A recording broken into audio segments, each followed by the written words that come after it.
A gente vai apresentar dois casos. Se der, a gente tenta um terceiro aí, conforme o horário. Mas o programado é para apresentar só para só deixa eu só fazer um ajuste aqui.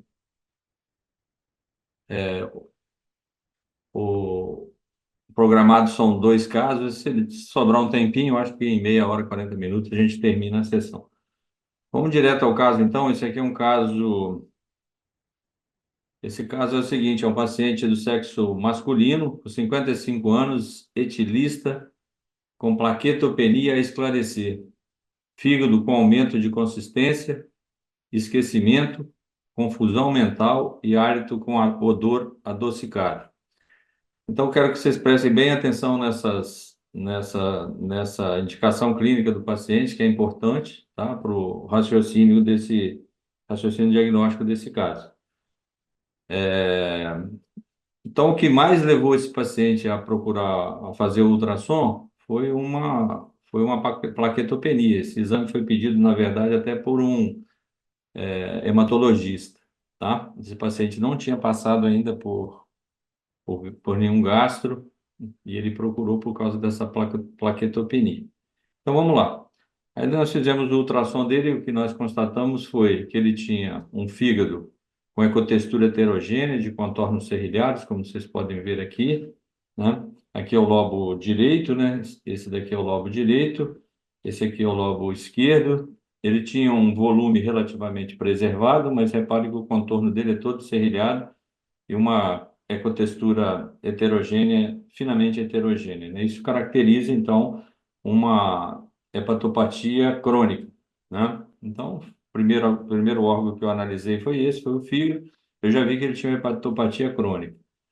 Aí lá no hilo hepático, no hilo esplênico, desculpa, eu vi esses vasos aqui, ó, todos esses canos pretos que vocês veem aqui, ó, são colaterais venosas, né? Então, isso, tendo colateral venosa, a gente já caracterizou que além da hepatopatia, ele tinha uma hipertensão porta, né? Me chamou a atenção nesse paciente foi que quando eu fiz o Doppler da veia porta dele, eu não consegui caracterizar fluxo na veia porta. Eu tinha um fluxo muito lento na veia porta que nem aparecia no color Doppler. Esse vaso aqui que está mais vertical em relação ao transdutor, consegui captar um pouquinho de fluxo, né? E ele não tinha trombo na veia porta, tá? A veia porta dele estava pérvia, mas com um fluxo pouco detectado ao Doppler. Então, isso me chamou a atenção. Só para vocês terem uma ideia, o fluxo normal da veia porta é esse aqui, ó. A gente coloca o Doppler na veia porta, a gente já vê ela cheia de contraste. E o que a gente caracteriza aqui é o seguinte, ó, que o fluxo da veia porta, ele é vermelho, né? Tá vendo que ele é vermelho? Então, todo fluxo que se aproxima do transdutor, ele fica vermelho, né? Então, esse fluxo da veia porta, o fluxo normal da veia porta, é o que a gente chama de um fluxo hepatopetal, ou seja, chega no fígado, tá? Existe o fluxo hepatopetal, que é esse normal do fígado aqui, que é o fluxo que chega pela veia porta, e existe o fluxo hepatofugal, que é o fluxo que se afasta do fígado, tá? Então, esse aqui é o normal do paciente, e o que a gente via é um fluxo muito lento na veia porta. Aí, outra coisa que a gente observa no paciente normal, isso aqui é o pâncreas, esse aqui é a veia esplênica. A veia esplênica, a gente vê que o fluxo dela, ó, ela chega no transdutor, ou seja, ela está indo em direção ao fígado, tá? Então, esse aqui é o fluxo normal de se ver na veia esplênica, tá? É um fluxo que também vai em direção ao fígado, tá? O que eu não, então aqui está o baço, né? Aqui estaria o baço, aqui estaria o fígado. Então o fluxo normal, é lógico, é de sair do baço e ir lá para o fígado através do sistema portal, tá? O que nesse nosso paciente agora, o que que eu vi no fluxo da veia esplênica dele? A gente viu um fluxo, ó, que se afastava do transdutor. Então esse fluxo, na verdade, ele estava indo em direção ao baço, né? Então, é um fluxo que a gente chama de hepatofugal, ou seja, ele está fugindo do fígado, né? E lá, então aqui, ó, só para vocês saber, ficar mais fácil de entender, ó, o fluxo do baço dele, ó, ele em vez de ele dele ir em direção ao fígado, ele estava indo em direção ao baço, né? É um fluxo hepatofugal, né? E no hilo esplênico, a gente via, como eu mostrei, aquele monte de colateral venosa, e esse aqui é a veia renal esquerda, tá? Então, aqui, só para ficar mais fácil de você entender, ó, essas veias que eu estou vendo ali, ó, esses colaterais, elas estariam mais ou menos aqui no hilo esplênico. E essa veia que vocês estão vendo aqui, ó, dilatada, é a veia renal esquerda. A veia renal esquerda não é tanto dilatada assim, né? Então, aqui, ó, seria a veia renal. O que eu estaria vendo aqui era a veia renal aqui, ó, chegando na veia cava, né? Então, isso aqui era a veia renal esquerda. Então, isso... Então, tá lá, ó. A gente viu, então, o fluxo fugindo do fígado, indo em direção ao baço, e aquela veia esplênica, a veia renal esquerda, muito dilatada, né? Então, o que a gente chegou à conclusão? Que esse paciente, ele tinha um fluxo hepatofugal, né? Por que ele desenvolveu esse fluxo hepatofugal? Porque ele fez um shunt espleno-renal espontâneo. A gente vai entender melhor, depois eu volto aqui para explicar isso melhor. Então, a gente tem um fluxo portal, ó. O fluxo portal, ele faz o quê? Ele drena o estômago através da gástrica esquerda, ele drena o baço através da esplênica, ele drena o pâncreas também através da esplênica e o intestino grosso e o intestino fino. Ou seja, através da mesentérica superior e através da mesentérica inferior. Então, esse aqui é o fluxo que a gente chama de fluxo mesentérico portal, que é a drenagem venosa desses órgãos. Toda essa drenagem, ela deságua na veia porta que vai lá para o fígado, certo? Então tá aqui, ó, de novo mostrando para vocês o fluxo, a circulação mesentérico portal, que drena esse monte de órgão aí que eu mostrei para vocês, tá? E a gente tem a circulação sistêmica, que é aquela que vem lá dos membros inferiores, né? Da pelve, das lombares, dos rins, drena através da veia mesentérica, da veia cava inferior, tá? Chega lá no coração direito, né? Através da cava inferior. E a gente tem, então, duas circulações importantes aqui, a circulação sistêmica e a circulação mesentérico-portal. Então, onde que essas duas circulações elas se encontram? É lá no fígado, ó. Então, essa circulação mesentérico-portal, ela passa através do fígado, drena pelas veias hepáticas e vai lá para a veia cava inferior. Cava inferior que depois deságua no coração aqui, certo? Então, o momento em que a circulação mesentérico-portal se une com a circulação sistêmica é através das veias hepáticas, passando então a circulação mesentérico-portal pelo fígado.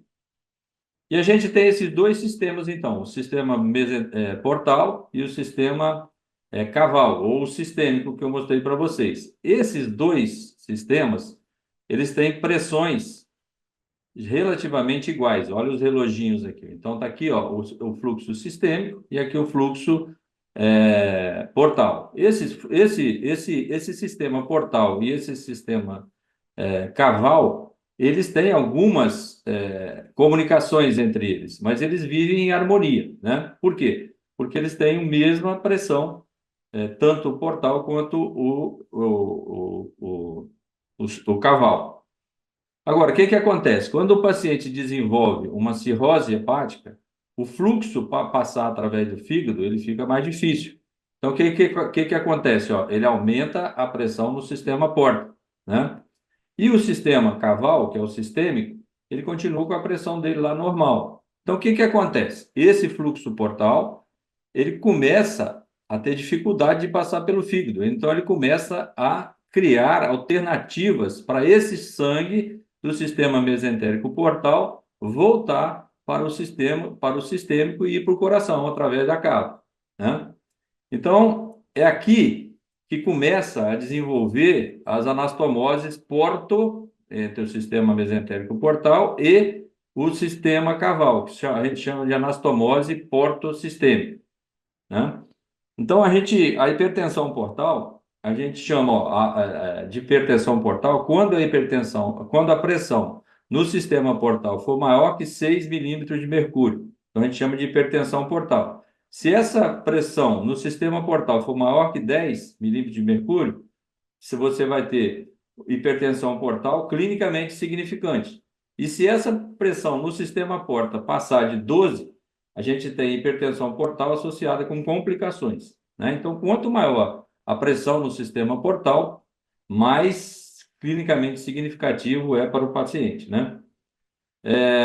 Então, esse sistema, igual eu falei para vocês, quando ele tem dificuldade de passar num fígado cirrótico para chegar na circulação sistêmica, ele começa a abrir essas comunicações que vivem em harmonia ou nem existem entre o sistema portal e o sistema caval. Então, começa a desenvolver, ó,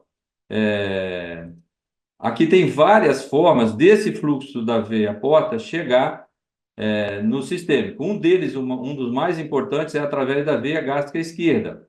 Aqui está a veia gástrica esquerda, então ela começa a procurar retornar para o sistema caval e ele começa a fazer varizes de esôfago, tá?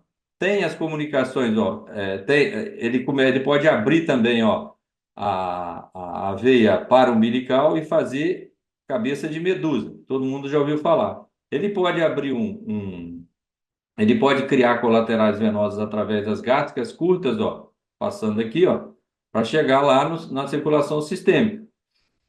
Então, aqui desenvolve também varizes de esôfago.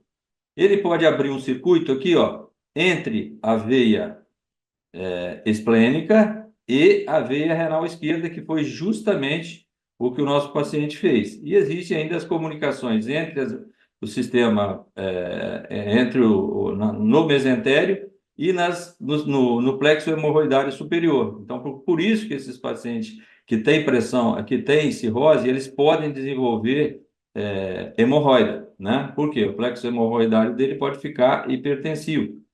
Então, qual desse sistema o paciente vai abrir, a gente nunca é igual de um paciente para outro, né? Então, ele pode abrir em várias rotas que a gente tem por aqui, ó. Todas essas rotas aqui ele pode abrir. A que a gente mais vê o paciente fazendo é através da veia gástrica esquerda, criando varizes do terço inferior do esôfago, tá? Esse nosso paciente, o que que aconteceu? Ele fez o quê? Ele fez uma comunicação do sistema porta com o sistêmico através de ele abriu, ó, esse shunt aqui, ó, que é entre a veia esplênica e a veia renal esquerda, tá? Então ele criou um shunt espleno-renal. Então o que que aconteceu com o nosso paciente? Ó, o sangue vinha do sistema mesentérico portal, em vez dele seguir para o fígado, ele vem, ó, ele tem uma resistência muito alta aqui, ó. Então ele prefere fazer o quê? Ele prefere passar por aqui, chegar aqui pela circulação sistêmica. Por isso que o fluxo da veia porta dele estava lento. Por quê? A maioria do sangue passava por esse shunt espleno-renal, que a gente vê aqui. Então, aqui, ó, o que que acontecia, ó? Então, aquilo que eu falei para vocês, ó, o fluxo vinha pelo sistema porta, ia um pouquinho lá para o fígado, mas a maioria dele, ó, vinha pelo shunt, pela renal esquerda, para ganhar o sistema, a cava, né? E o que que acontece nesses pacientes? Qual que é a importância de você saber isso? Então, a gente sabe que o fígado tem várias funções, né? Dentre elas, ó, é essa daqui, ó, que a gente vai falar agora, que é que ele neutraliza e elimina substâncias tóxicas vindas da circulação porto-mesentérica, né? Então, o que que acontece? Se esse fluxo não passa pelo fígado, né? O que que vai acontecer? Ó? Então, o certo é o fluxo passar pelo fígado, então ele vem cheio aqui, ó, de substância tóxica, ele passa pelo fígado e o fígado devolve esse fluxo na circulação sistêmica através das veias hepáticas, limpinho, ó, livre dessas substâncias tóxicas, tá? Então, esses pacientes que fazem essas comunicações entre o sistema mesentérico portal e o sistema caval, esse fluxo mesentérico ele não passa pelo fígado. Então, esse paciente ele tem tendência a fazer mais encefalopatia hepática, tá? Então, por que que esse paciente nosso fazia encefalopatia hepática? Olha os dados, vou voltar lá no início do slide para vocês, ó, verem qual que era a clínica dele, ó. Ele tinha plaqueto etilista, plaquetopenia esclarecer, fígado com aumento de consistência. Olha aqui que ele tinha, ó, esquecimento, confusão mental e ácido e hálito com odor adocicado. Então, esse esquecimento, assim, essa confusão mental, ela se devia ao shunt que esse paciente desenvolveu, né? Aqui a gente vê, ó, o fluxo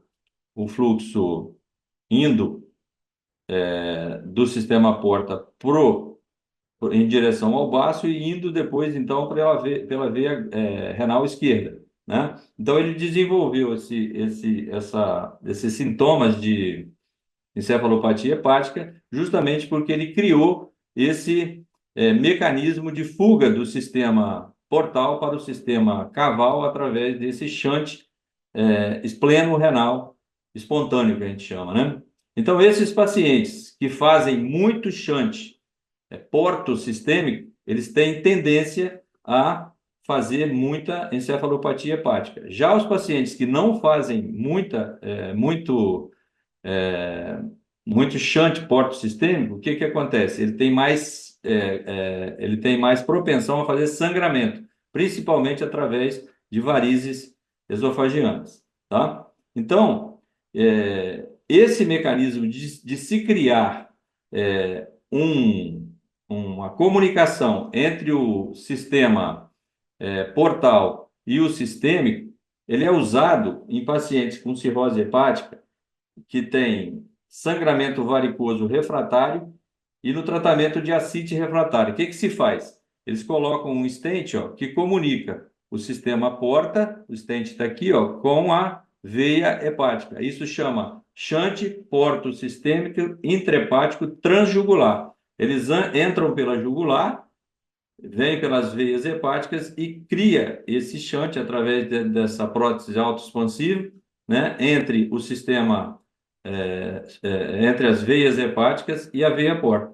Então, esse aqui é um sistema, é um shunt artificial criado para se tratar pacientes que têm sangramento refratário e ascite refratário. Então, o laudo desses pacientes foi o seguinte, ó, hepatopatia crônica com sinais de hipertensão portal, não há lesões nodulares focais, veia porta com fluxo bastante lento, difícil de ser detectado ao colodor. Veia esplênica com fluxo hepatofugal, com colaterais venosas de grosso calibre no hilo esplênico, desaguando na veia renal esquerda, caracterizando shunt espleno-renal espontâneo. Então, todas as vezes que vocês virem um laudo relatando shunt porto sistêmico, tipo esse aqui, o shunt espleno-renal, esses pacientes, a importância de vocês estarem atentos ao laudo é de interpretar o laudo. Então, esses pacientes que fazem muito shunt porto sistêmico, grandes shunts porto sistêmicos, eles têm tendência a fazer mais encefalopatia hepática. E aqueles pacientes que não abrem muito a circulação porto-sistêmica, eles têm mais tendência a fazer sangramento de varizes esofagianas, tá? Então, a lição desse caso aí é essa, né? De um paciente que desenvolveu uma encefalopatia hepática em decorrência de um shunt porto sistêmico, mais precisamente de um shunt espleno-renal espontâneo. Beleza? Então, esse aí foi o caso, o primeiro caso que a gente viu. As perguntas depois a gente deixa para o final, ou se alguém quiser fazer agora, fica à vontade.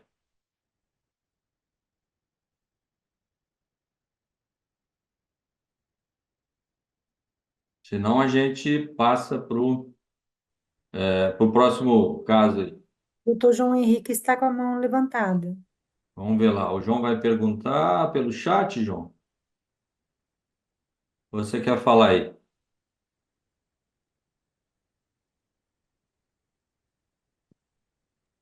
Fala aí, João. Ele está com o microfone aberto, mas a gente não está ouvindo, não. Se ele está falando, a gente não está ouvindo, doutor.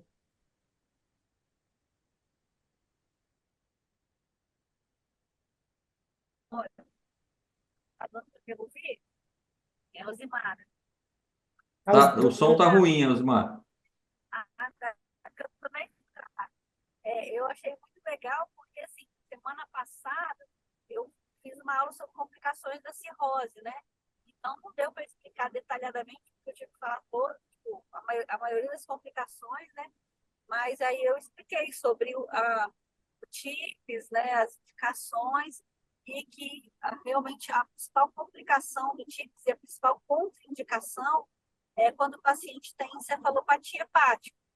Então, assim, se o paciente tem hemorragia digestiva alta de repetição, ascite intratável, ele se beneficia com TIPS, mas desde que ele não tenha tido episódios prévios de encefalopatia. Porque, às vezes, o paciente ele faz todas as complicações ao mesmo tempo. Às vezes, ele sangra e ele faz encefalopatia, né? Entendeu? Mas foi muito legal, assim, essa explicação fisiopatológica, né, em detalhes, de como que isso funciona. Obrigado. Outra coisa, gente, o que a gente vê pouco as pessoas pedindo é Doppler de veia porta, entendeu? A gente vê muito pouco pedido de paciente com, é, com, com cirrose, com hepatopatia crônica, a solicitação de Doppler. E a gente só consegue caracterizar esses fluxos hepatofugal, hepatopetal, através do Doppler, porque sem Doppler você não consegue fazer isso, né? Então, a gente orienta até que, até por um primeiro exame que o paciente vai fazer, a gente fazer o Doppler, porque o Doppler nos fornece informações preciosas em relação ao que está acontecendo nesse fluxo mesentérico portal, tá? Até mesmo para afastar trombosis via-porta, que é uma complicação frequente, né? É, Pode ser uma exatamente, causa de descompensação, tanto de ascite quanto de hemorragia digestiva, né? E, bom, antigamente, tinha um conceito de que o paciente cirrótico ele era anticoagulado naturalmente. Só que 10 anos para cá, mostra que, pelo contrário, o paciente que tem cirrose, apesar de ser parquitopênico, ter um TAP baixo, ele é um paciente hipercoagulável, ele tem fibrina alto, ele tem a trombina alterada, então ele é um paciente que tem mais chance de fazer trombose, não só de reporte, como outros tipos de doenças venoclusivas, né, por conta desse estado de hipercoagulabilidade. Até um conceito mais novo, né? Então, o paciente ser cirrótico não quer dizer que ele não vai fazer trombose porque ele tem plaqueta baixa e TAP baixo. exatamente. O João fez uma observação aqui bastante valiosa aqui para a nossa discussão, que ele botou assim, ó, ele fez esse shunt espleno-renal que impediu a formação de varizes pela via gástrica esquerda. Exatamente. Porque o fluxo já não estava indo preferencialmente pela via gástrica esquerda. Então, esse paciente, se ele continuar com esse shunt aberto aí, eu acho que ele não vai fazer varizes esofágiana, né? E ele botou aqui ainda, ó, que ele pôde participar de muitas cirurgias de Warren, é isso mesmo, João? Cirurgia de Portocova, que eles falavam. Porta-cavo. Partic- Essa aqui, o apelido era Portocova. Ele participou de muita cirurgia dessa com o Dr. Carneiro, o grande Dr. Carneiro e o Jesse, na década de 80, que ele foi residente lá no Hospital das Clínicas, né? E ainda botou aqui, o caso interessante, candidato a lactulose ou rifacimina e metronidazol. Aí, João, não é comigo mais não, velho. A Fernanda está botando aqui também, é um caso muito legal. Tive um caso na residência de fechamento de shunt e a paciente melhorou muito da encefalopatia e ficávamos vigiando pela endoscopia se aumentava as varizes do esôfago. Então, é isso, né? É o que o João acabou de falar. Se você fechar esse shunt espleno-renal espontâneo aí, ela vai arrumar outro jeito dessa circulação do sistema portal chegar no mesentérico, né? Então é isso, gente. Casinho achei bem legal para a gente compartilhar aqui. Depois, mais tarde, se alguém tiver alguma outra, outra dúvida aí ou quiser fazer. Ô, Nicole, Oi. Eu e a Elzimar acompanhamos uma paciente recente que também ela abriu o quadro com encefalopatia e aí ela acabou colocando TIPS em Vitória. E Uhum. aí, depois de ter resolvido o quadro da encefalopatia, ela começou com um quadro de anemia, e aí ela desenvolveu uma alteração arteriovenosa no estômago, que é a GAV. E aí ela passou por argônio e depois fez ligadura elástica no estômago, porque foi depois da parte do TIPS. Então, quer dizer, formou outro caminho, né? As veias para dilatarem. A gente nunca vai ter, assim, saber qual o sistema ele vai abrir, né? Ele pode abrir vários sistemas, como eu mostrei para vocês aqui, ó, né? Nessa coisa aqui, nessa figura aqui, tá? Então, tem uns pacientes que desenvolvem, que desviam o fluxo mais pela paraumbilical, formando a cabeça de medusa, outros fazem mais varizes de esôfago, outros fazem mais varizes mesentéricas, né? Então, varia muito de paciente para paciente. E é isso. Bom, gente, então é isso. Vamos para o segundo caso aí. A gente já. Peraí, deixa eu ver só aqui quanto. Foi com 26 minutos que a gente viu esse caso. Esse outro caso aqui é o seguinte: eu queria discutir esse artigo aqui com vocês, mostrar a importância desse artigo na radiologia. Esse aqui foi um artigo, até certo ponto velho, né? 2007. O que que esse artigo do Radiology falava? É possível reconhecer infarto pulmonar pelas mudanças da tomografia multislice? Então, o que que eles chegaram à conclusão nesse exame, nesse artigo? Eles chegaram à conclusão que, ó, a gente vai falar sobre isso, a gente vai falar aqui durante os casos, ó, lucências centrais em consolidações periféricas do pulmão são sugestivas de infarto pulmonar. E no final do artigo ele chegou à seguinte conclusão: ó, a presença de lucências centrais, que eu vou mostrar para vocês, dentro de uma consolidação periférica, ela tem 98% de especificidade. Então, olha a especificidade desse achado na tomografia para a gente dar o diagnóstico de infarto pulmonar. E 46% de sensibilidade. Sensibilidade é baixa, porque nem todo mundo desenvolve o infarto pulmonar, né, que faz embolia. Então, vamos lá. Esse aqui foi algumas das figuras desse artigo. O que que ele falava? Quando a gente vira uma opacidade triangular com a base voltada para a pleura e encontrar essas lucências centrais aqui, ó, essas bolinhas pretas aqui dentro, ó, dessa consolidação, são melhor vistas, ó, na janela de mediastino, tá? Do que na janela de pulmão. Toda vez que você vira uma opacidade desse jeito aqui, ó, periférica, não precisa ser triangular, mesmo que seja periférica, mas preferencialmente triangular, com a base voltada para a pleura e com essas lucências, você tem 98% de chance desse paciente estar fazendo uma embolia pulmonar com infarto pulmonar, mesmo que você não veja êmbolo nos vasos de maior calibre, né? Então, outro caso desse artigo, ó, mostrando a mesma coisa, ó, a lucência e a opacidade periférica com essas lucências centrais. Também era outro caso de infarto. Outro caso desse artigo mostrando, ó, um vasinho chegando aqui, ó, uma artéria chegando aqui, e aqui, ó, uma opacidade triangular com a base voltada para a pleura e as lucências centrais. Então, ele chama atenção para esse achado de imagem. A gente está atento à presença de infarto pulmonar. Então, vamos ver agora os nossos casos aqui. Esse aqui é um amigo nosso, de 51 anos, queda de cavalo com fratura de clavícula direita. Ele persistiu com dor torácica direita após o 5º dia do PO, né, do pós-operatório da clavícula. E ele foi fazer uma tomografia, para quê? Porque aqui está a cirurgia da clavícula dele, ele foi fazer a cirurgia porque ele estava é, é, é, procurando fratura de costela. Ele tem uma, duas, três fraturas de costela aqui, ó. Tá? Aqui dá até para ver melhor, apontada aí pelas setas verdinhas. Tem uma fratura aqui e outra aqui. Aí eu fiz a tomografia dele.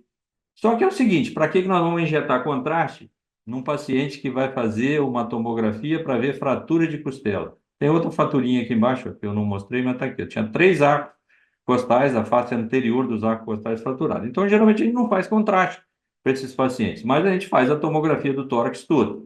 Eis que na tomografia do tórax apareceu o quê? Ó, uma opacidade triangular com a base voltada para a pleura, com lucências centrais. Falei, ô professor, cara, nós vamos ter que injetar, porque eu acho que você está com infarto pulmonar. E repare que esse infarto pulmonar, ele era, ele era da base esquerda, era do outro lado que ele teve a fratura das costelas e da clavícula. E aqui do outro, eu falei, não, tem alguma coisa errada aí.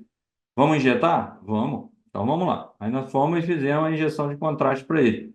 Ó, eis que, ó, a artéria pulmonar esquerda, ó, no terço distal dela, aqui na saída das outras artérias aqui, ó, um trombo bastante extenso, tá? Tinha trombose também, tinha embolia do outro lado também, ó, essa aqui é a artéria interlobar descendente. Olha a artéria que vai para a pirâmide basal dos lobos inferiores, ó, totalmente ocluída por trombo, ela tinha que estar cheia de contraste igual essa daqui, né, ó, esse aspecto aqui, aqui mostrando então que ele havia uma embolia pulmonar, né? Então, aí, ó, esse aí é o primeiro aspecto que a pessoa veio para fazer uma tomografia, por um lado, e a gente, tendo conhecimento daquele artigo lá, da literatura, e de outros também, né? Eu citei aquele porque foi um dos primeiros, a gente tem que pensar em embolia. E pensou em embolia, fez o contraste e confirmou o diagnóstico de embolia. Tá aí, ó, a anjo-TC dele, mostrando a embolia. Agora, olha outro caso aqui, ó, paciente 43 anos, diagnóstico de Covid-19, evoluindo com TEP, tá? Então, ele é um paciente, ó, novo, de 43 anos, evoluindo com TEP. Ó, e isso aqui é importante, ele tinha um diagnóstico de Covid. Apresentou, olha, o que estava lá na indicação clínica desse paciente? Apresenta melhora clínica, porém com opacidade em terço inferior do pulmão esquerdo. Então, eu recebi esse paciente, já estava internado na nossa unidade lá da Safra, um paciente de 43 anos, essa era a indicação clínica dele, tá? E o que estava preocupando eles era essa opacidade de terço inferior do pulmão esquerdo. Era essa opacidade aqui, ó, tá? Então, ó, essa tomografia. Não, espera aí, desculpe. Então, ó, isso aqui foi feito no dia, eu acho que é dia primeiro desse mês, tá? E ele já tinha feito uma tomografia, ó, no dia 20/9 de 2024, tá? Que mostrava, ó, a artéria pulmonar direita normal, artéria pulmonar esquerda, ó, uma trombose extensa da artéria pulmonar esquerda, no dia 20/9. Essa radiografia aqui é do dia 1º do 10, tá? Então, ele já tinha esse diagnóstico de embolia pulmonar, lembrem que ele tinha Covid, tá? E tinha essa opacidade aqui, ó, que interpretaram ela na época, porque ele tinha Covid, que poderia ter sido Covid esse vidro fosco aqui, tem uma opacidade aqui na base pulmonar esquerda. Esse paciente, então, durante esses 10 dias aí, ele evoluiu clinicamente bem, mas o raio-x dele mostrou essa opacidade aqui, que o pessoal da internação ficou preocupado. Aí pediram uma nova tomografia dele, então vamos ver essa nova tomografia dele aqui. Vou ver ela aqui. Deixa eu. Aqui, ó. Aí ele fez essa nova tomografia aqui. Está compartilhado aí? Não Ah, não, está, não, doutor. peraí.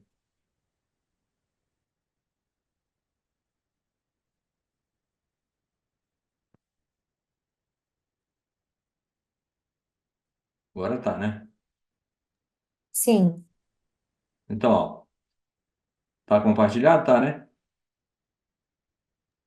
tá sim.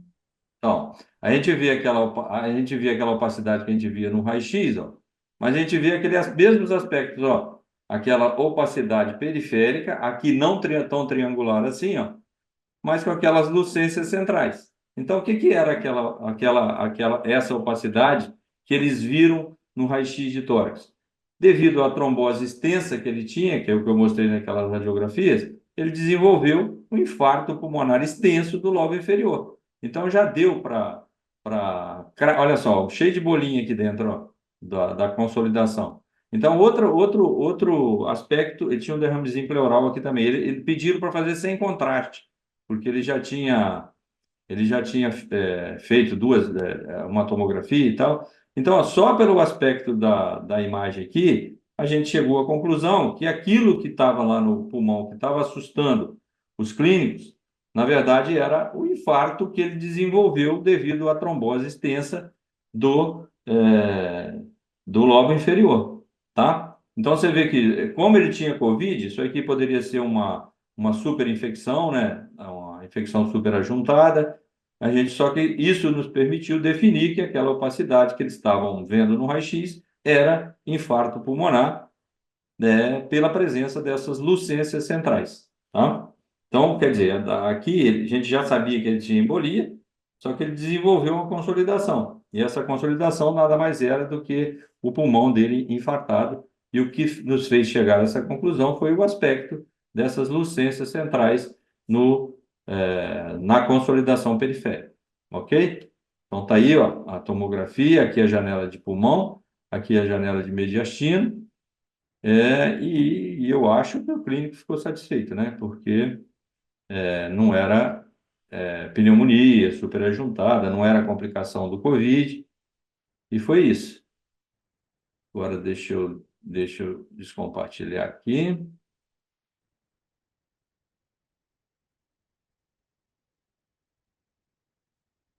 Compartilhou de novo, Alessandro?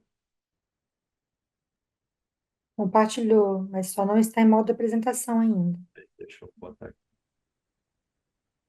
Cadê a setinha?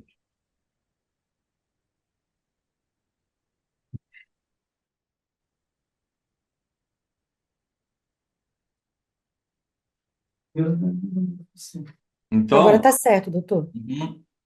Agora, olha, então, isso aí, ó, era aquela opacidade de vidro fosco, que era do dia 29, e aquilo que eu mostrei para vocês que desenvolveu o infarto pulmonar. Na verdade, isso aqui já era infarto pulmonar, né? Esse paciente aqui, ó, é outro dessa semana agora também, ó. É um paciente de 83 anos, com CA de pâncreas em tratamento quimioterápico. Ele foi lá fazer um reestadiamento do tumor de pâncreas dele, né? Eis que aparece lá na base pulmonar esquerda, ó, uma opacidade triangular com a base voltada para a pleura e com lucências centrais, tá? Então, esse paciente possivelmente está fazendo uma embolia pulmonar. Só que a gente não pôde injetar nele, que a creatinina dele estava perto de 3. E baseado nesse aspecto aqui, é quase certeza que isso é um infarto pulmonar, tá certo? Outro casinho que eu queria mostrar para vocês, ó, que salvou a gente também. Peraí.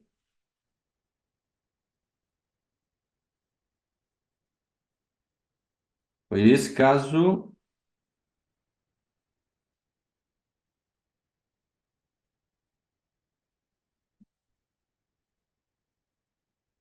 Compartilhou? Sim, está compartilhando. Então, ó, esse paciente aqui, ó, ele fez um anjo, tá? Ele tinha, ó, os vasos centrais dele todos abertos, não tinha embolia, né?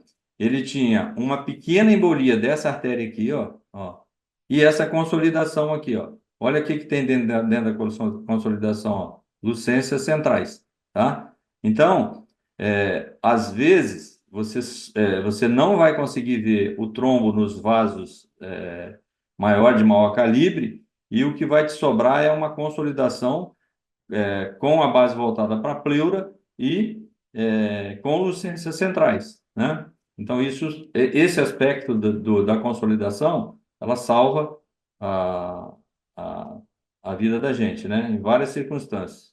Tanto você, pensando no diagnóstico, aqui também ele tinha uma embolia aqui, ó, desse vasinho aqui, só que aqui, ó, ele não desenvolveu as lucências centrais. Então, quer dizer, quando tem, beleza, né? Então ela é altamente positiva. Mas aqui, ó, ele tinha embolia, fez um infarto, para mostrar para vocês que, né, não é todo o infarto pulmonar que vocês vão ver. Essas lucências centrais. De um lado ele não fez, e do outro lado, ó, ele fez as lucências centrais aqui, ó, tá? Então, quando vocês encontrarem uma opacidade periférica, geralmente triangular, com a base voltada para a pleura e com lucências centrais, o diagnóstico que se impõe é de embolia pulmonar. Beleza? Deixa eu voltar aqui.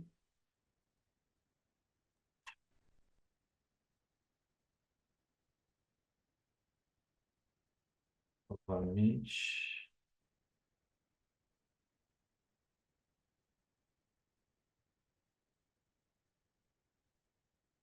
Voltamos, André? Voltamos. Falta ficar em modo apresentação. Está aparecendo Não um está exame. não tá na modo apresentação, não? Ah, mas está aparecendo exames, é isso mesmo? É isso mesmo. Peraí. Esse aqui? Isso, análise, achados principais.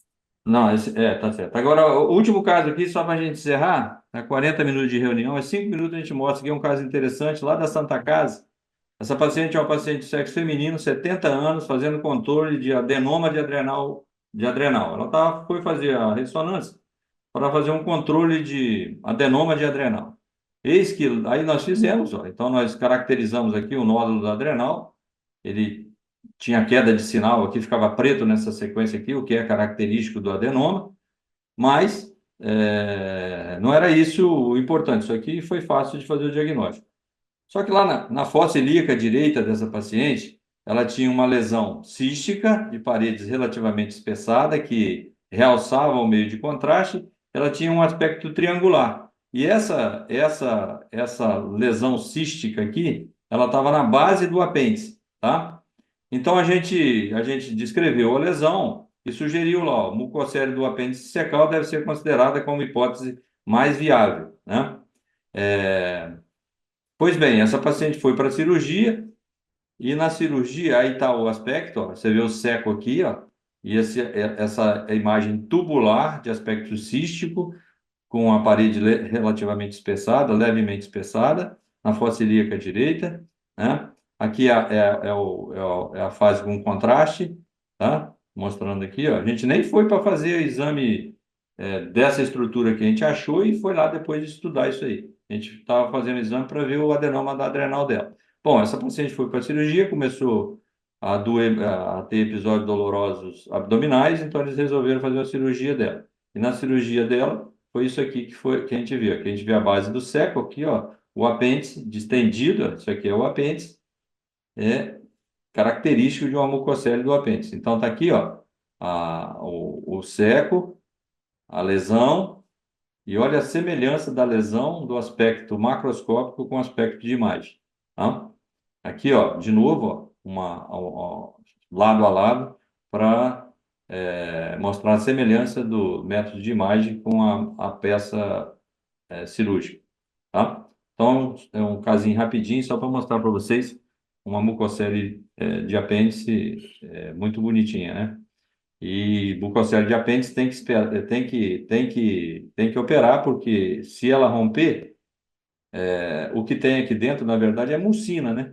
Se essa mucina se espalhar para o peritônio, ela pode dar um pseudomixoma peritoneal, que é de difícil tratamento, né? Inclusive, a cirurgia desse paciente tem que ser feita com muito cuidado para não romper esse apêndice e derramar mucina dentro da cavidade, tá? Então, é só para mostrar para vocês que é um caso interessante aí de uma mucocele do apêndice. Beleza? Nós temos a apresentação, então, termina aí, foram 43 minutos de sessão. Agora a gente abre para pergunta. O João Faria botou aqui, ó, vimos um caso parecido de espleno renal espontâneo com má rotação intestinal, aspecto rendilhado. Então é isso que tem aqui no chat. A gente abre aí para perguntas, para discussão. Quem tiver alguma coisa para dizer aí, fica à vontade. Espero que vocês tenham gostado dos casinhos, tenham aproveitado, né? Tem mais alguém falando no chat aqui? O Biratão, parabenizando. Obrigado, Bira. Obrigado você pela presença.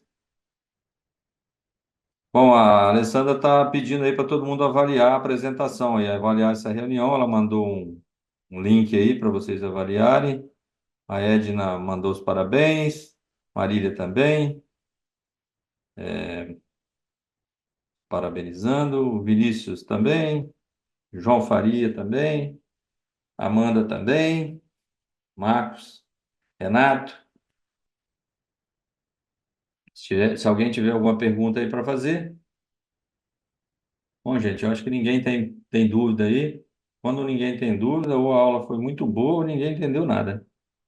De duas, uma, como dizia o mestre Fausto Edmundo Pereira. Bom, não Pelo temos. chat, a aula foi boa, doutor. Obrigado. Tem mais que aqui. O Vitor Machado também. Casos muito interessantes. Obrigado, Vitor. Bom, então a gente encerra a apresentação aí. A próxima a gente faz na primeira semana do próximo mês. Primeira segunda-feira do próximo mês. Boa noite a todos. Boa noite, doutor. Muito obrigada. Vou aguardar mais uns minutos. Quem puder, por favor, preencher a avaliação. São duas perguntinhas, é muito rapidinho. Ajuda a gente na melhoria cada vez mais.